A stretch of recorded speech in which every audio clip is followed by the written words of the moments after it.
Charan! So kung hanggang ngayon gusto nyo pa rin gumawa ng slime pero hindi kayo makagawa dahil wala kayong activator,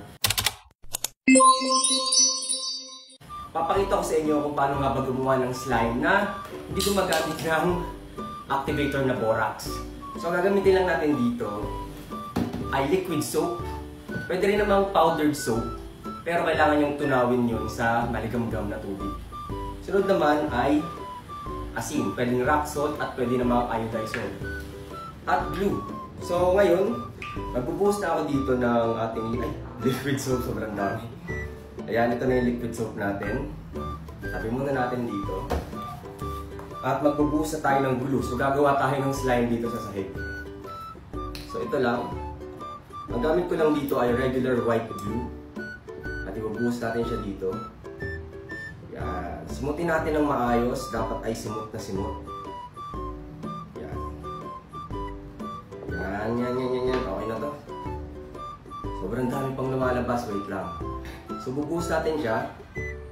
Huwag kayong mag-alala kung sa sahig tayo gumagawa ng ating slime. Kasi ito naman ay matatanggal mamaya. Kapag nilagyan na natin ito ng sabong panglaba at saka asin.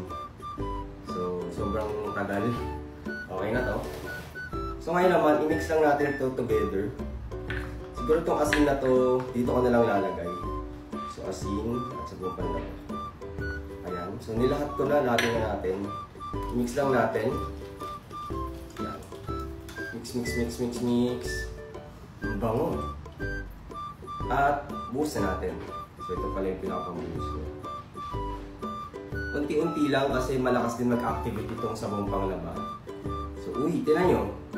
Nagbubuo na agad siya, diba? So, ikot-ikot lang natin. Yan. Kaso nga lang, ang nagiging problema kapag sabong panglaba yung gamit natin, pagtagal, nagiging matubig siya. Hindi siya katulad ng borax na pagtagal, talagang buo pa din. Pero ito, paunti-unti lang. Kita nyo, magkaiba yung resulta kapag sabong panglaba yung gamit o kaya borax. Yung borax sobrang bilis mabuo ng slime. Ito medyo matagal. As in, magiging malakit pa siya para watery. Pero, konting-konting adjust lang at yan. Kita nyo, nabubuo na siya. Sabong panglaba, asin lang yan. So, natingin ko kailangan pa ito ng madami pang activator na sabon. Ayan. Ayan. So, kailangan lang natin siyang palagkitin para yung mga dumikit sa sahig ay makuha niya. So, yan. Effective. Nakukuha ko na yung tamang texture ng ating slime. Kanina kasi sobrang lagkit. So, ngayon, nakuha niya na yung ito na yung sign na maganda yung slime na ginagawa mo. Kapag yung nakadikit sa sahig ninyo, dun sa pinagagawaan ninyo, ay katatanggal na. So nakita niyo, nakuha ko na yung pinaka-texture niya. Pero para sa akin, sobrang lagkit pa niya. Ayan o. Dumidikit pa sa mga kamay ko. So ang ginagawa ko dito ng technique, para hindi dumikit sa aking kamay, kukunin ko muna itong mga to, yung mga nakadikit sa kamay ko.